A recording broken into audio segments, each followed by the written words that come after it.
Hi guys, I'm John Bro, and to tell you the truth, I haven't really had a very good day today.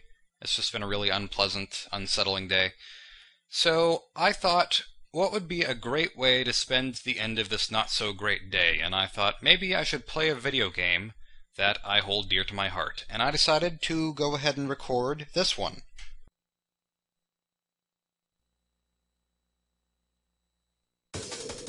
What is that strange-looking building? It looks like a pill on top of a giraffe's neck. Warning, warning, warning! Oh, let's pose! I like this screen, how it looks very low-tech, and then it has this super high-tech imagery of the bomber jet. So now we're in a vortex of terror, looks like a whirlpool, and we get our, thing. It's just an airplane on a belt. I also like how the background in this scene is clearly just painted on. You can see the sphere where it's supposed to be way in the back, but it's not. So really we're just in a giant dome.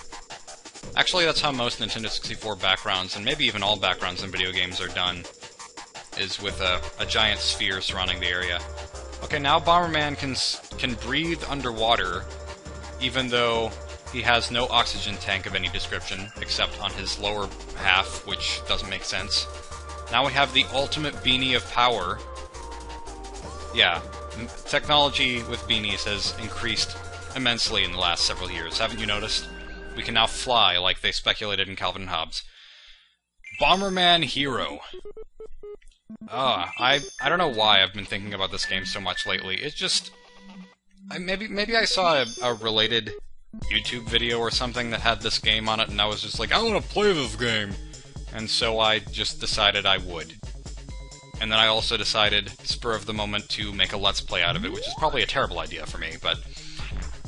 Also, storyline for this game is exactly like, Star Wars. We have the Death Star shooting stars at other stars. So, that's a thing. Oh, we're gonna be hearing that sound effect a lot. We need to tell Bomberman and his friends right away. And by Bomberman and his friends, we mean Bomberman, just him. Because Bomberman has no friends. Princess Million, something is approaching. Yeah, Million. That's her name. She's 1 in a million, or a million and one. I like to call this thing, this giant thing hovering overhead, the Battletoads ship. It just looks like it has that color scheme to it. Cylinder of Doom! Take this disc and go into the engine room, or go hide in the engine room. Okay. Take this disc, R2-D2. Thanks, Princess Leia. I will go give it to Obi-Wan Kenobi. What are you going to do, Princess Million? Well, I'm gonna just hide in a room and scream in terror, obviously. What do you expect me to do? I'm about to get kidnapped, R2-D2. Well, he's sort of R2-D2. He looks more like a... I don't know. He looks like something. He has forks for antenna. So we're gonna fly to our home planet, because, you know, we weren't there in the first place, even though this is our home planet. And, let's go to the bomber base.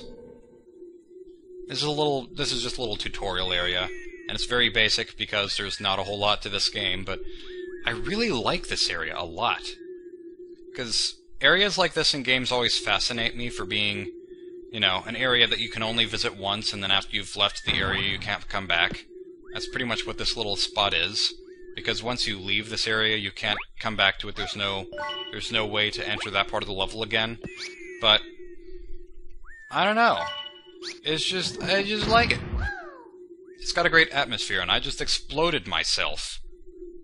Because that is what Bomberman is known for doing best. It's exploding himself on accident. And these are black licorice jelly beans with legs, I guess? Or maybe they're headless chickens covered in tar, maybe? That's another thought. That's always something that you expect to see in video games. I don't know, but, yeah.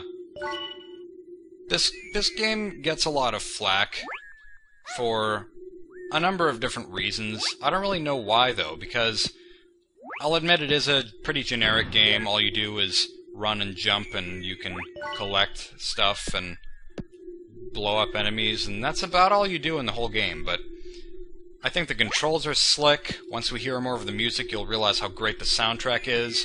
The atmosphere, especially in this one little area, is amazing, I think. And, I don't know, it just has a lot of cool little details that make it entertaining. There's no way to get back here. I wish there was, but no, there are no secrets hidden behind the walls. This isn't Link's Awakening, or Link to the Past, or anything like that. That took longer than I expected. I love the sound that Bomberman makes when he walks. It's so squeaky. Instead of swagger, he has squeager or something. Bomberman, you're back. I'll train you now. Thanks, Bomberman bot. Okay. They have an entire camera angle. They switched to Bomberman just so that he can wave his arm and say okay. It's not even the full okay, it's just the two-letter version of the okay. So we're just peacefully minding our business in the elevator, and oh, a meteorite hits the Earth. And I love Bomberman's expression here. He's just like, whoa, what was that? That was so annoying. Sheesh. Sheesh, Apocalypse. You're ruining my peaceful elevator ride. Okay, so... music. Love this music. I'm pretty sure this is Redial. I think that's the name of the song in the soundtrack. My thoughts in this game, summed up... I haven't played this game in a long time. I mean, this is pretty much my first time playing it in years and years, but... it's, I don't know, it's generic, like people say. It is a pretty generic game, but it doesn't feel generic to me. And I can't exactly explain why.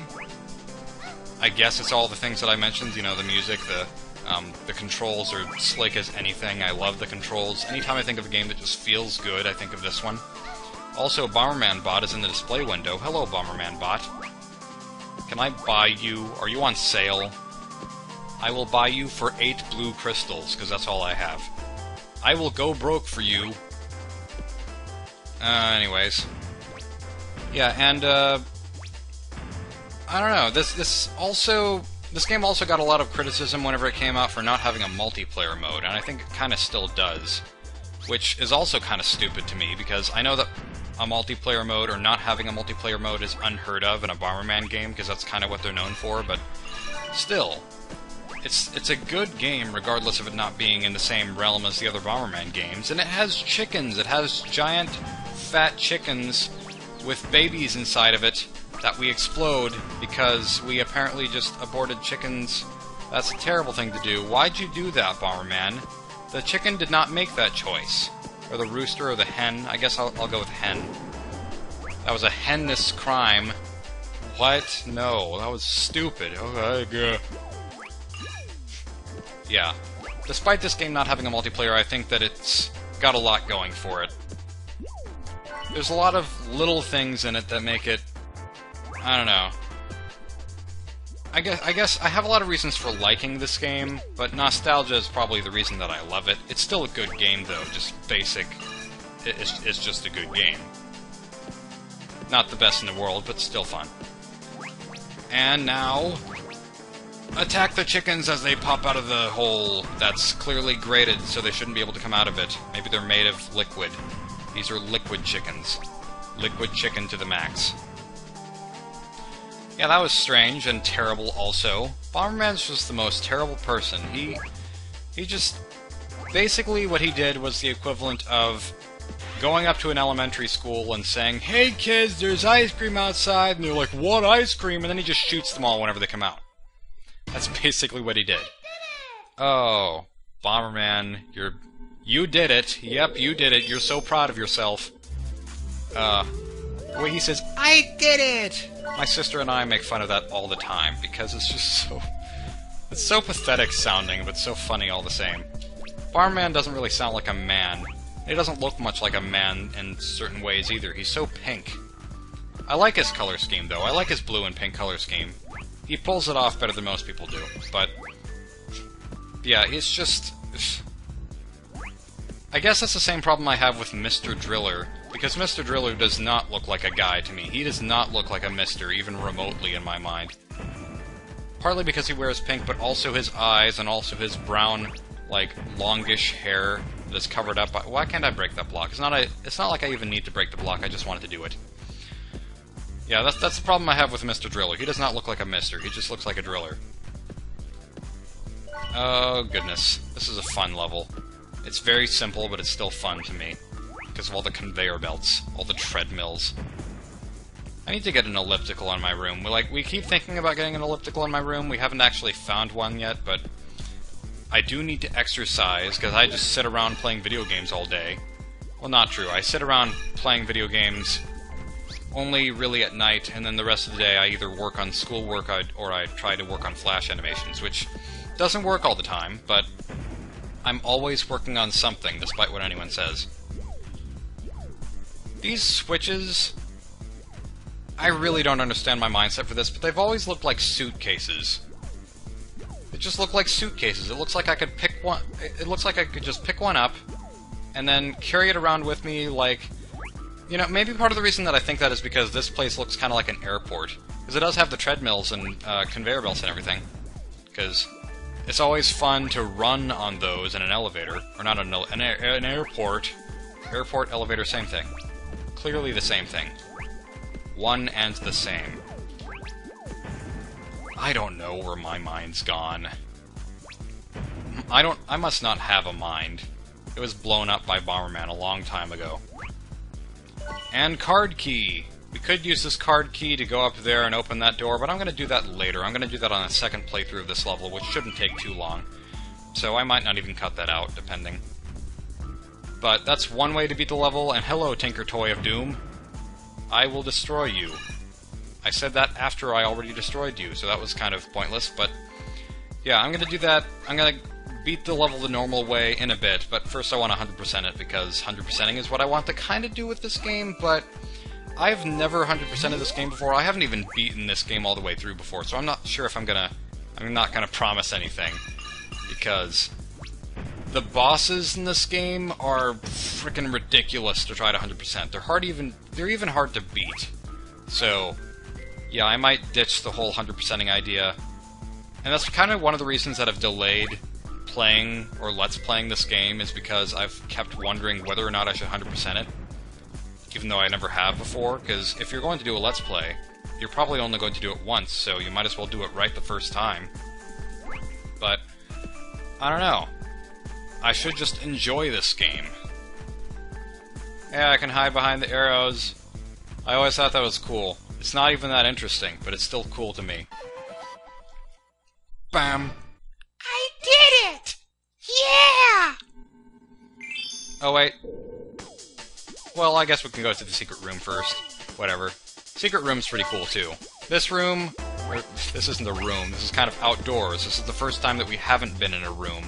I think even that first area that seemed to be outside was probably also indoors. Or something. Maybe that's just me making excuses. I still wish you could go back here. Invisible walls in games always bother me, because it's like, hey, you should be able to go here, but you can't. It's not even that it's important that you have to go back there. It's just, you should be able to have the ability to go back there, because it looks like you can. And, that's about it. I can understand why invisible walls exist. They want to keep the atmosphere of the game without, you know, letting you go too far out of the realm of where you're supposed to go, but still. It's just slightly... That's just me being picky. Me being a picky eater, because I'm a very picky eater. Anyways, this area has a lot of meaning to me, just because of this little spot right here. I always used to play restaurant here, as a kid. I would just hang on this ledge here after blowing up the top rock, and then just standing here and being like, hey, can I take your order? Yep. Welcome to the pizza planet. I don't even know. That's just what I did. And I greatly enjoyed it because I was so creative. Yeah. That's just kind of fun. And, I was going to finish that thought. I don't know what I was going to finish it with, but... Oh yeah, it kind of looks like, whenever I did that, it kind of looked like in Ocarina of Time, you know, the Kokiri who's running the store in Kokiri Forest. It looks like that, to me. Can I get this little yellow crystal? There's a yellow crystal there, you can clearly see it. Okay, clearly my depth perception is all wrong. Okay, I got it, I think. Yeah. Die, bouncy head that looks not remotely like Mega Man, but that's the first thing that came into my mind, so that's what I'm gonna go with. Ugh. I am so confuzzled by all this this nostalgic kaboom boom. It's a nostalgia Bomberman. Die, Tinker Toy. I do not want to be a part of your children's games. Also, I think I heard a chicken up here somewhere. So we must kill this chicken, this pregnant chicken, and all of its children, because we are Bomberman Pest Control, even though these are not pests. We control chicks. Yeah, that is what Bomberman does in his spare time. He is a very overpowering, controlling chick magnet, basically. I don't even know exactly what Bomberman's supposed to be. I'm imagining that there's a whole lot of Bombermans, and all of them have this sort of uniform, but what is this even? He has like a little pink speck on his hat. It's like a snow hat, but not. He's like an astronaut, but not. He is an astro-not. I did it! Ah! Oh no, I didn't want to go to the... I didn't know I wanted to go to the hyper room. I'm pretty much just gonna get the card key, and I think that was the first hit. No, that wasn't the first hit of the game. That was the first hit from an enemy in this game. But I hurt myself long before that. Bomberman is known for being self-harming, which is another reason that Bomberman is a terrible person. Goodness gracious. No bombs were harmed in the making of this game. Oh, and that's the other way to beat the level. I failed! 1 point out of 5. And that's how you get to the heavy room. So I guess that's it for this episode. I will see you guys next time. Thank you very much for watching. I have no idea what this Let's Play is going to hold in store, but I hope that it's better than the nothing that we had to sell in the secret room. That little counter that I made up whenever I was a child. So, see you guys then, and thank you for watching.